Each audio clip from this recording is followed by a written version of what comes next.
You're told, the doctor's like, if you're going to do it now because you're just going to get worse. Do not put it off. So as soon as I could quit my job, I did. I quit my job September 14th, so a month after I was diagnosed. And I haven't stopped since. So. MaRee is a hospice nurse. In April of 2023, she noticed that her right leg was feeling weak, and she started having Charlie horses.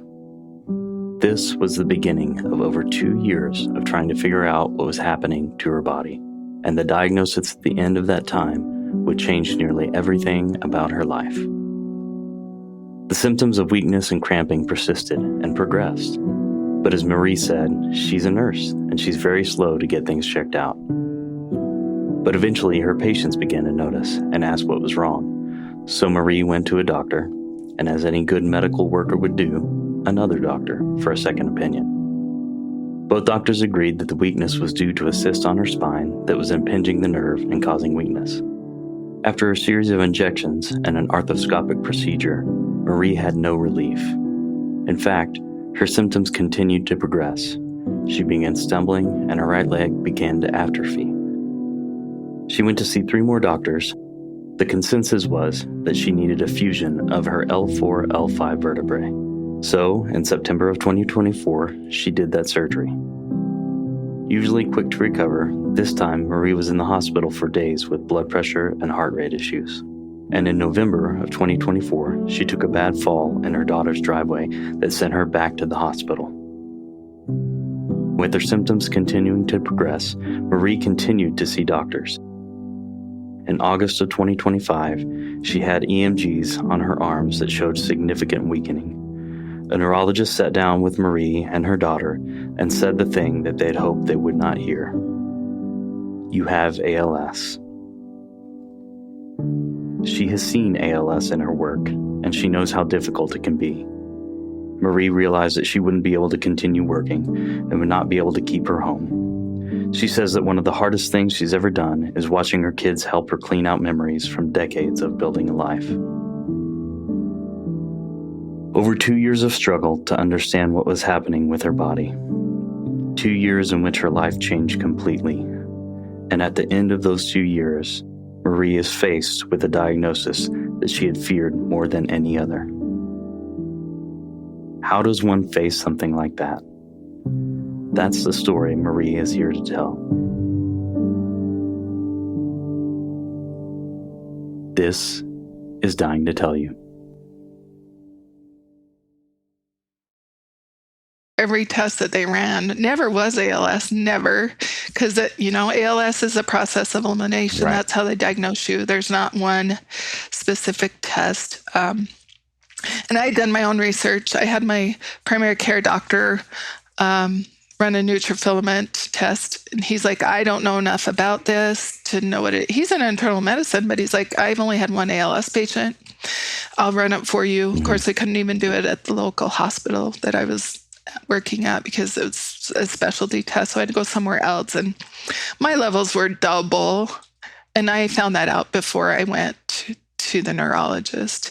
And my CK, creatinine kinase, that's a kidney function, mine was really high also. Okay. So every test that they ran eliminated, all the other diagnoses. So yeah, y'all had some suspicion that that's what it was. Right. And when you got the diagnosis, I mean, I can imagine all of the things that must be going through your mind. What was the discussion like between you and your kids about what to do, like selling the house and spending time with each of them? I'm just wondering how that came to be, because it's a really difficult thing to do. It's also really right. It's really beautiful for you guys to be able to do that with each other. So I'm just curious how y'all decided on that.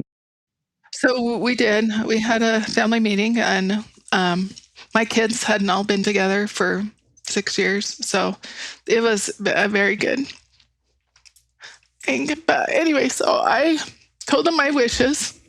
Being a hospice nurse, I've dealt with probably 3 personally ALS patients, and dang, it's a horrible disease. Yeah.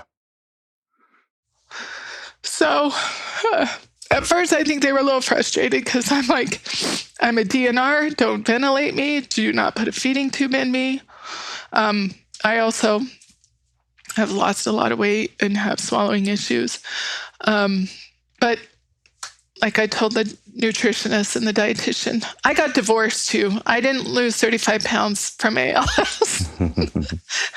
I had life happen in there also. Sure.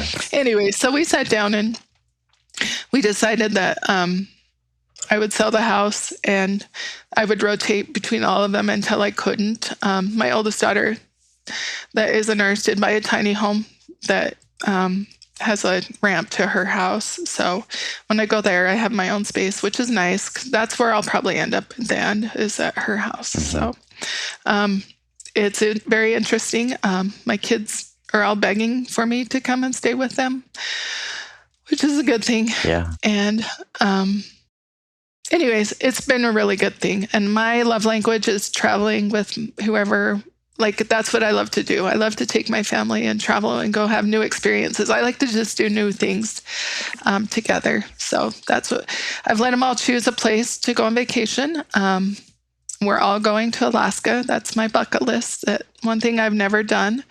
The end of June, we're all going to Alaska. Okay. So, and the day before we go, because I'm having all my kids there, we're going to have a celebration of life. I've had a few hospice patients do that while they're still alive, and they say it's the best thing they've ever done. So we are having a celebration of life the day before we go to Alaska. So I want to hear more about your plans for the celebration of life, but I want to go back to the conversation you're having with your kids about your wishes. In my experience, sometimes people have very specific thoughts about what they want and what they don't want, what they want to avoid before anything happens. And then after they get the diagnosis, things can change a little bit. They become a little more flexible about it. But it sounds like you had very specific ideas about what you did and didn't want. And you have not wavered on that at all. Would you talk to me about that a little bit? I know you said no ventilation, DNR, no feeding tube. Would you talk about your thought process about that? Like why do you have such specific or staunch stance on that? Well, as part of my personality, once I make up my mind, I've never changed it. Okay. So, again, taking care of these patients and realizing that my children are going to have to take care of me. Yeah. Like, again, it's a horrible disease. And I don't want it to be prolonged in a vegetative state. I just do not want that. If I can't eat no more, I can't eat anymore. If I can't swallow, I won't swallow. If I can't breathe, I won't breathe. I mean, I want it to be the natural process. So I don't want any interventions. Like my doctor told me, he's like, MaRee, you just know too much. Will you please consider a feeding tube? And I said, no, I'm not. And at the ALS clinic, they've really been questioning me over and over and over on a feeding tube. Because when I was living alone, I was not eating because I couldn't really cook. I was just drinking a protein shake. So that was a huge issue. So once I moved in with my children, I literally, so I go to the ALS clinic every 3 months. I only lost 1 pound. So they're making sure I'm eating. Yeah, that's good. So as long as I can eat and enjoy food and talk and be interactive with my children and my grandchildren, that's what I want. How was the response from your children when you kind of laid all that out? Were they cool with it or hesitant or?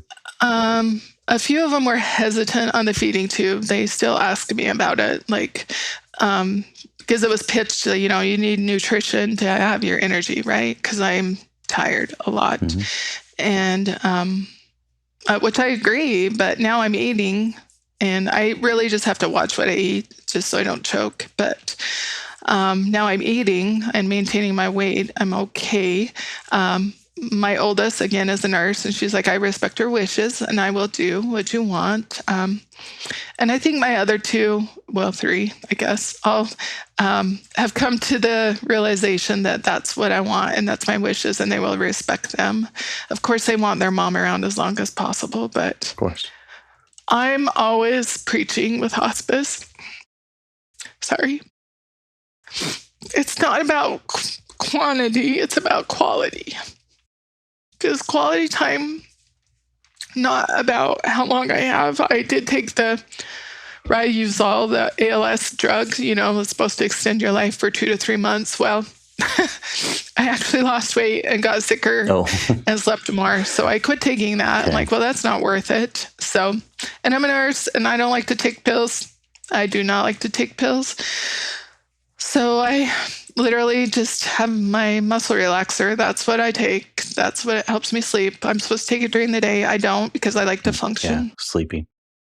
The other thing that comes up for me as you're talking about the no feeding tube, no ventilation, DNR, is I think for a lot of people that would be scary because, like you said, if I can't eat, I can't eat, and that's okay. If I can't breathe, and then I won't breathe. That for a lot of people, I think, is very scary because I've been out of breath before. I've had the wind knocked out of me, and how terrifying that is. I think I know the answer to that, but is that scary to you? A little bit. Again, being a hospice nurse, I've learned that ALS patients, you have to medicate more to keep them comfortable. I'm not against like a BiPAP. I'm not against that, but I do not want, a trach event. Yeah.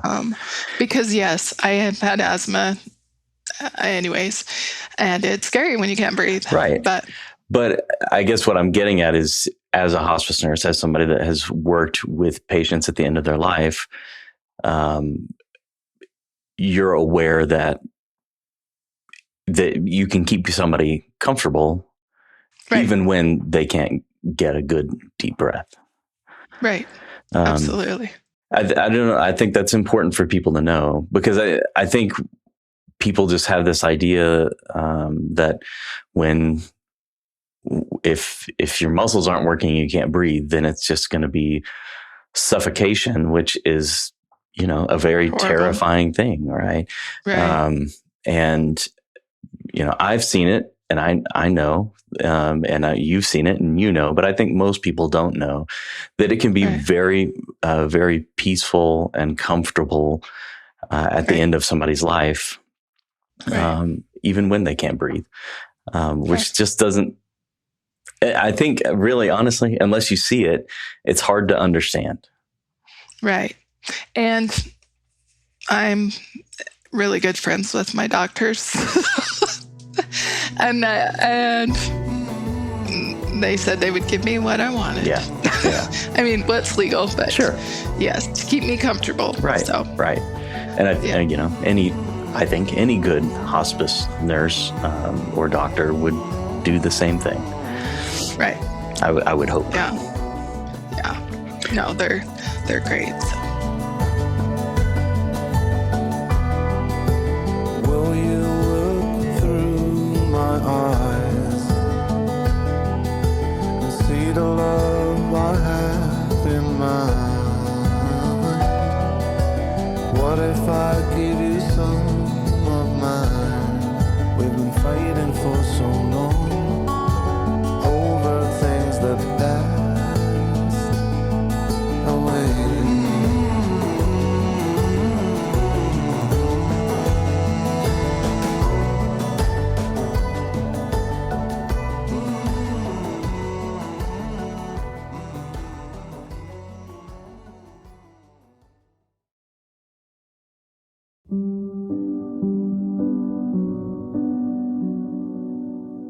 It seems like your decision about selling the house and going to be with your kids was not only about like practicality, but also about the using the time you have as well as possible, and doing all these kind of going to Alaska and doing your travel.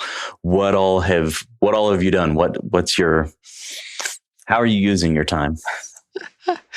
So the day after I was diagnosed, I actually already had a scheduled trip planned to Alaska. I'm not Alaska, Hawaii, with my son and his girlfriend and my sister-in-law. So my sister-in-law, my brother's wife, her and I travel a lot together. So she's still my caregiver when I travel. But yeah, so since I've been diagnosed, I've been to Hawaii, Glacier National Park in Montana, Disney cruise, to Mexico, to Yellowstone on snowmobiles. We went 90 miles on snowmobiles. I was the passenger. Oh my goodness, where else have we gone? We've gone everywhere. I've been to South Carolina, to Myrtle Beach, to Darlington, to Columbia, to Charlotte, North Carolina. It's so funny. I had the ALS closet. They lent me a little red electric wheelchair, and I have a list of every place that thing's been.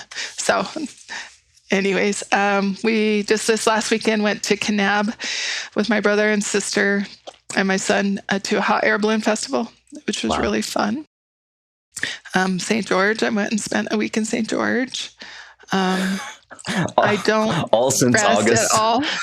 All since August, yes. And we should be clear. This is March 1st. So I decided when I was diagnosed that was the plan, because I couldn't live alone anymore, was to sell my house and to travel with my kids. So that's what we're doing. Yeah. So we got a trip to Canada planned to go to Queen Victoria Days in Victoria, British Columbia, and go to Banff and Alaska. Yeah. Where are you going today? To Hawaii. My youngest daughter, like I say, I let them all choose where their family wanted to go on vacation, and she wanted to go to Hawaii. So I could go to Hawaii every day. I don't know what it is. I don't know if it's psychological, but my bones don't hurt. I have sea legs. They work really good in the water, not on the land. Right. So I love we're going swimming with the turtles. Oh, nice. So it should be fun. Yeah. That's really, that's obviously a lot since August of last year to March of this year to go to all those places. Well, you're told the doctor's like, if you're going to do it now, because you're just going to get worse. Do not put it off. So as soon as I could quit my job, I did. I quit my job September 14th, so a month after I was diagnosed, and I haven't stopped since. Yeah. So. Yeah. It reminds me of the way to beat whatever it is to not let it dictate everything about your life, and to do the things that you want to do, to live the way you want to live. For some people, I just want to do my normal stuff. I want to, be at home and do my normal stuff. For some people, it's doing the trips they've always wanted to do, or going places, doing things that are new and novel, things that they've always wanted to do. When somebody's diagnosed, or, when a plot twist happens in life, and you have to let go of whatever it was you thought was coming, whatever the story was that you thought was happening. Right. For some people, it's harder than for others to let go of. And it sounds like the house in particular was kind of symbolic of a big portion of life that you just kind of had to let go of. And at the same time, you're kind of welcoming into your life something else, a new stage. How was that for you? Kind of the process of realizing that you had to let go, but then also like opening up to receive something new. And if I do say so myself, very beautiful. I mean, it's very cool what you and your family are doing. But also I have to believe that it was very difficult to like get to that place, but it seemed like it happened really quickly. So how did you do that? How did you do that? I had all my children here. My son has a dump trailer, and I feel so bad now for all my patients because, they complain, my kids came in and cleaned my house and they threw away my stuff. And so, first of all, it was really, really hard. I started with my clothes because now I can't. I only can wear stretchy stuff that I can slide on and off because when I fall, it's always in the bathroom trying to get my clothes on. Anyways, so I was thankful that two of my daughters can wear a lot of my clothes, so they took those. But then we started into like the Christmas decorations and the crafts, and I let all my kids. I'm like, come in, tell me what you want. Tell me what you want from the house before we get rid of stuff. But by the end of we did it in 10 days. We cleaned out my house, listed it, and sold it. We had 10 days to clean it out, list it, and then we sold it in 3 weeks. So it was gone really fast. But we finally had my son back his dump trailer up to the upstairs window below and just started chucking it. It felt so good. Oh, really? So rewarding. Well, it was stupid stuff because, there's a new book out. I don't know if you've read it. It's called Nobody Wants Your Shit. Oh. It is so true. My kids had a heyday of just started chucking stuff. So, but I did let them choose what they wanted out of the house. And they chose things I would have never, ever imagined that they wanted. Like my son took my hope chest that was made by my great uncle. Mm-hmm. I only have one son, and that's what he wanted. My daughter took my kitchen table, which was beautiful and I loved. And my other daughter wanted my porch rocking chairs. I mean, just random stuff that I would have never thought in a million years that they would wanted. So it was very overwhelming emotionally, mentally, physically, because I couldn't do anything. Sure, yeah. But my kids are really good at saying, hurry and throw it away before she sees it. So I was frustrated. I can say that. I was very frustrated at the beginning. Yeah. It was very hard. Like, but then I'm like, what am I going to do with it? So I went from a 3,600 square foot home, 31 years, to, each of my kids have a little room for me, 300 square feet. And I just have 3 suitcases and I pack it around. So yeah, it was very hard. It was very hard to get rid of it, but it was also rewarding. Yeah. To open a new chapter in my life. Yeah. So, and I'll have all my kids with me and my grandkids. So. It really is beautiful. I was thinking about how so many people don't get to see what you got to see, which is your kids cleaning out your house. Right. A lot of people die and then their kids go in and clean out the house and take what they want. And, what a probably surreal experience to get to watch them go through, the things that you'd say from their childhood and to see, like you said, to see that your son wanted your chest and to see that your daughter wanted your table and the rocking chairs and, to see what was important to them and what they valued from all that. Yeah, that's kind of a cool, I don't know. It's a cool thing that a lot of people don't get to see. Right. Yeah. Right. Well, I want to hear about the celebration of life. What's the plan there? What is that going to be like? So we just rented the local park, and we're having it a catered meal and balloons. I'm having a videographer with a balloon backdrop, record people as they come in, messages for me, in life. So, it's just going to be a big party. that's what we're planning on. So I'm inviting a lot of people. Yeah. It's going to be fun. So people get to come and like record a message for you, and you get to see that at some point. Yep. Yes. And then I can, mingle with everybody that's coming. Again, I've been a hospice nurse for 17 years until I quit. I love my patients. I miss them. I always say I was a good nurse. I don't know if I was a good mom, but I was a good nurse. Well, it sounds like you were a pretty good mom. Your kids are showing up. Your kids are showing up for you in a pretty significant way, which makes me think that that they love and appreciate you.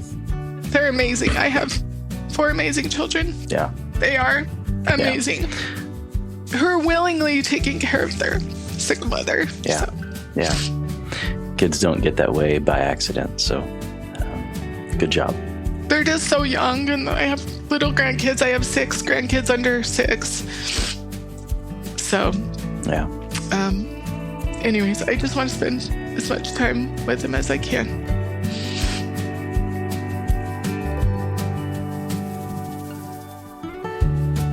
Wake up, hear the laughter, let it echo from within. Step out, love is growing deeper. Let the brighter days begin. Every time when you smile, I'll be here all the while with you. I'm just struck by the courage it takes to accept so quickly the diagnosis, to make your decisions about your wishes, to let your family know that, to let go of so much stuff, and not only to let go, but to, with open arms, kind of accept this new thing, this new stage in your life. And it all happened really quickly. I think God has tested me, and I have a freaking hard head. I've had a lot of experiences in life with my kids. My ex-husband had cancer. My son had kidney failure. My daughter lost her oldest baby. My daughter at the time, 17-year-old at the time, got cancer, Hodgkin's lymphoma. I've just had a lot happen to me, and I don't know if it's prepared me for this. I've always taken care of everybody. And I feel like, and this might sound mean, but I feel like staying with my husband at the time was killing me physically, emotionally, mentally. And I thought, if I could get away, I'll get better. Mentally, I did better than I've been in a long, long time. But physically, it's took a toll on my body. Yeah. So my kids are strong because they've had to be strong. Yeah. So, well, I think that's a good point. And I guess as I think about my own life and the things that I've seen working in the hospital, working in end of life, and doing this podcast, I think part of the hope is that seeing people and hearing from people who are going through this, much like yourself, the hope is that we give some thought to how things are going to go and come to some semblance of acceptance that at some point things are going to go, toward the end of life. Obviously, It came quicker than you would have hoped, but we all know, and I think that really is the hope, is to just give some thought to how we want it to be when it comes, so that when it does come, we have some idea about how we want it to be. And Right. maybe you're right. Maybe working in hospice and experiencing illness of family and loss in family has prepared you to be able to make that acceptance, come to acceptance and make the switch, from living the life you thought you were living to living this new life that is going to come to the end quicker than you thought. Right. How has it been? You mentioned just a minute ago, you were always the one taking care of people. How's that been for you to go from the caregiver to the patient? Hard. Yeah. I always say I'm a great giver and a poor receiver. And I'm hard-headed, and I think that's why I can do what I am doing, because still in my mind, I can still do everything. Mm-hmm. So I persist. I mean, I don't know how I walk some days because my legs are so bad, but I get in my wheelchair and go. I mean, and it hasn't stopped me yet. I mean, it's definitely slowed me down, but it has not stopped me yet. So, again, I've seen this in patients, so I think that's helped. Yeah. And like my doctor said, MaRee, you just know too much. You've seen too much. Yeah. So, yeah, I can just persist as long as I can. Sure. Do you find that you're more and more willing to accept help over time? Yes. Like you can say no. I don't know. Well, I have to now because I can't drive. It is kind of frustrating sometimes that I can't just go out and get in my car and drive. And I don't mind them driving me. That's fine. I just feel, and I know I'm not, but sometimes I feel like a burden. Mm-hmm.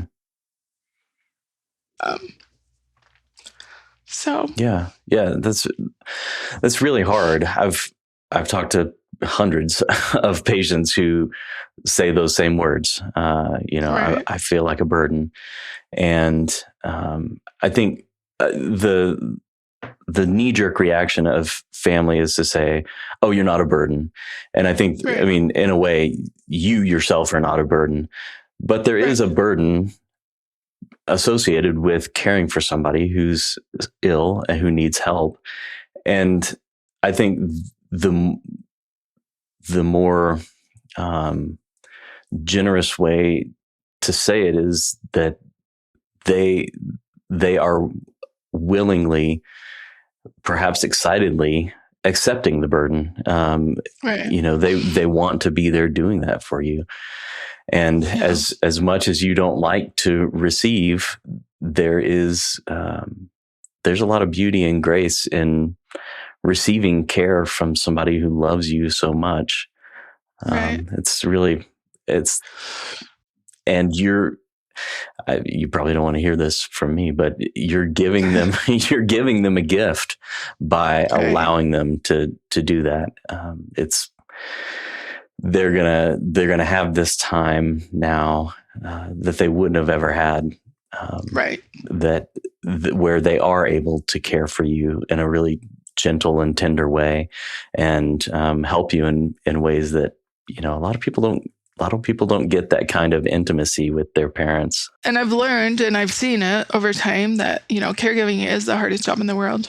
I will say that 1,000 times. Yeah. And I've actually had probably 3 caregivers die before the patients because they did not take care of themselves. They don't take care of themselves, yeah. So that's my biggest reason for rotating between my children. And I have a sister that lives close, and my cousin and my brother. And I mean, everybody's willing to let me come stay. And I always tell my kids I have a lock on the door, but I have never locked it yet. But yeah, caregiving is the hardest job in the world. And having younger children, all my kids are 29 to 22. So I mean, they're young. They have lives. They have kids. They have, things to do. Mm-hmm. So it does take time out of their days to help take care of me. Yeah. So I can still get dressed by myself most of the time. I mean, sometimes I do need help. I mean, they have to cook for me, do my laundry, take me wherever in my wheelchair. So anyways, it all takes time, and I do not want them to get burnt out. So we have a deal that when they need a break, they get a break. Yeah. So there's plenty of other places for me to go. Are they speaking up when they need a break? Or hasn't really come to that? No, but I can tell. Well, my one daughter, she's had some life, happen to her. So anyways, so I did give her a break. I'm like, okay, oh, not because she asked for it, no, but because I felt like I needed it. She needed it. Yeah, you're just trying to be conscientious. Right. Yeah, good for you. You mentioned God earlier, and if you can say no if you want to. I'm curious about your thoughts on God and where God plays into all of this. So I do believe in God, and I do believe that things happen for a reason. Oh, goodness. Sometimes you wonder, I don't question why. I question what. Mm-hmm. What am I supposed to learn from this? And being in a hospice, you see a lot. The good ones die young. I'm not saying I'm good, but I taking care of pediatric patients. Oh, goodness. I believe that the purpose for younger people dying is for us living to learn something. Sorry. That's okay. Take your time.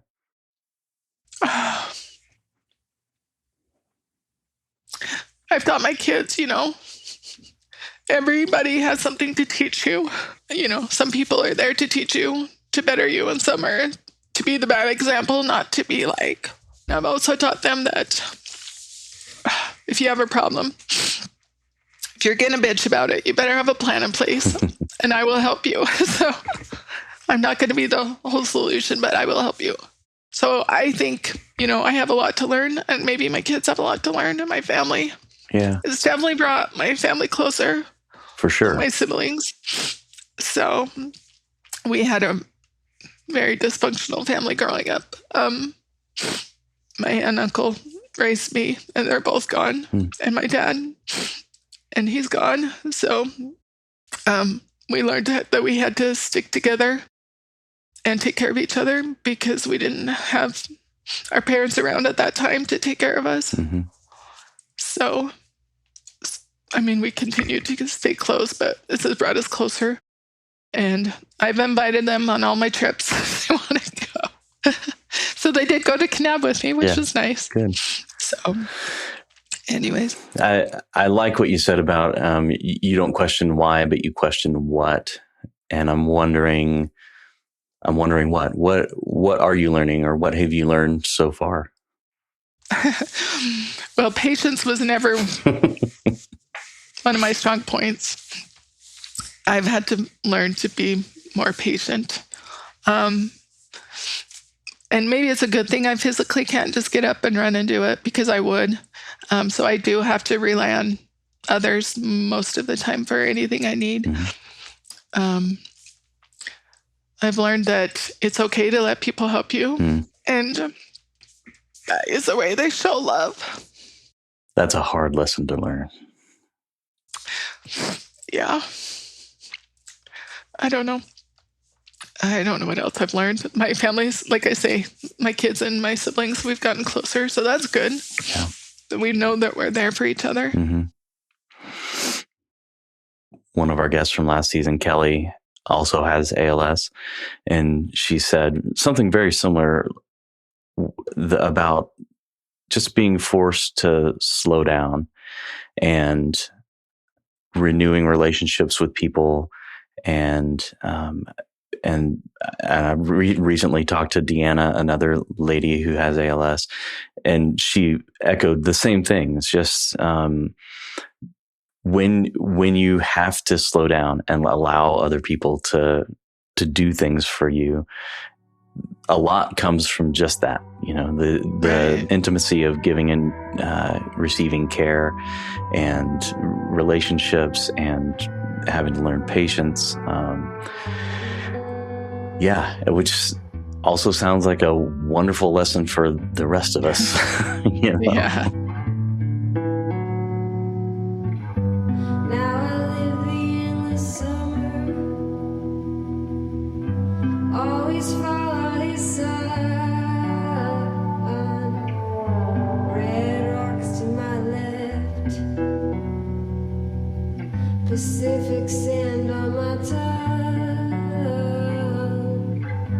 Now my body is the spirit's home, and I never have to be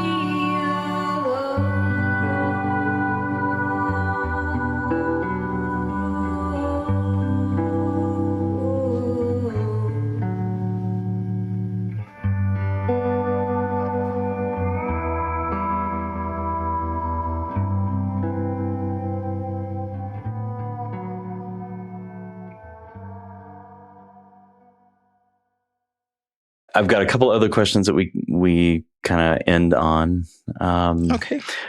But what else would you want to say that we haven't talked about? And this comes more from a hospice nurse standpoint, but one of my very first patients in hospice was a big farmer, and he sold his farm to a big corporation, and he lived 1 week.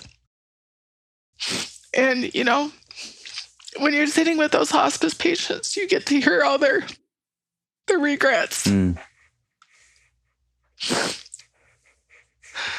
So at that point, I decided, we're going full force. Like, you spend the time with your family. You go on those vacations. My one daughter said, this is before I became a nurse. She's like, Mom, why can't we be poor again? It was so fun just to go camping in the mountains every weekend. Why can't we just be poor again? So I always tell people, don't wait. Don't wait till your kids are older. Don't wait till they graduate.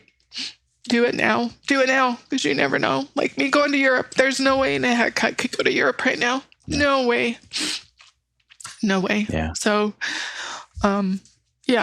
just enjoy the time you have, make the most of it, and literally live each day as your last. I mean, I've had to really think about that every day. Like, okay, I keep praying that I die of a heart attack and I go fast. So Yeah, right. that's my wishful thinking. Yeah. Because I don't want to drag it on. Yeah. But yes. So my advice to everybody is just to live each day as your last and enjoy the time you have with your family. Yeah. Because that's the most important thing. Yeah. Thank you for that. It's good. So, I guess in a year or 2 years or 5 years, however long you have left, at some point you will come to the end of your life. Right. Do you have thoughts on the afterlife? You said you believe in God. So, do you have any thoughts about what that's going to be like? Or, Well, I believe I will see all my loved ones again. I'll see my dad and my aunt and uncle. So I tell my kids, I think I'm the lucky one that gets to go see them. And I'm so glad this is me and not one of my kids, because I don't think I can bear losing a child. Mm-hmm. Yeah, I think it will be a rejoiceful interaction. Yeah. So, and I have a friend that wants me to send her the Powerball numbers. She can win the Powerball when I get to the other side. You always joke with your hospice patients, like, go tell my dad hi for me. Uh-huh. Go give him a hug or. Yeah. Have you ever had any experience that like that? Like any kind of sign from somebody or something like that? I would. I don't some people see things. I just get a feeling. So, Okay. yeah, that they're there with me. Mm-hmm. So, Yeah. Well, I hope it's as joyful as you hope it's going to be. my kids ask me when I'm going to come back, what's the sign for them? And my one son-in-law is like, you're going to be a magpie. And I'm like, you bet I will. And I'm going to be squawking in your window every morning. They're so annoying. No, I don't know how. Give them signs. I don't know. Yeah. So, That's anyways, fun. but I told them I will hunt them, so they better behave. Well, the last thing I ask everybody is, how do you want to be remembered? I would love to be remembered as a good mom. I don't know if I'm a great mom, but as a good mom. Believe it or not, I'm usually the loud one at the parties, laughing. We actually got in trouble on the train in Europe. We even got on the family train, and they told us we were too loud. So, empathetic. I'm definitely empathetic. I've been through a lot. I've seen a lot personally. Mm-hmm. And loyal. I'm a loyal friend. Yeah. So, yeah, that's how I'd want to be remembered. Yeah. Good stuff. Yeah. Goodness gracious. I'm sorry. I keep crying. That's all right. You have reasons. Anyway. It's allowed. Well, thank you so much for sharing and for being so open and vulnerable. And I'm gonna let you go so that you can go to Hawaii now. Please enjoy Hawaii. I will. Enjoy that water. Soak it all up. I will. I love the sun. I could just sit in it all day. Well, yeah, good. Enjoy it. Yeah, All I will. right. Thank you. Yeah, thank you so much. Thank you, MaRee, for sharing your perspective as a nurse, a patient, and a mother. I've often said that it's a healthy sign when people are able to laugh and cry in the same conversation, and we got plenty of both in this one. I hope your travels and your time with family have continued to bring joy and meaning to your life. If you'd like to see video of this interview or other interviews, please join us at patreon.com/dyingtotellyu. It's free, and it's where we'll be putting up extra content, including follow-up episodes with past guests. And if you like what we're doing here at Dying to Tell You, be sure to follow and share on social media. We want to honor our guests by getting their stories into as many ears as we can. Thank you so much for listening. This is Dying to Tell You.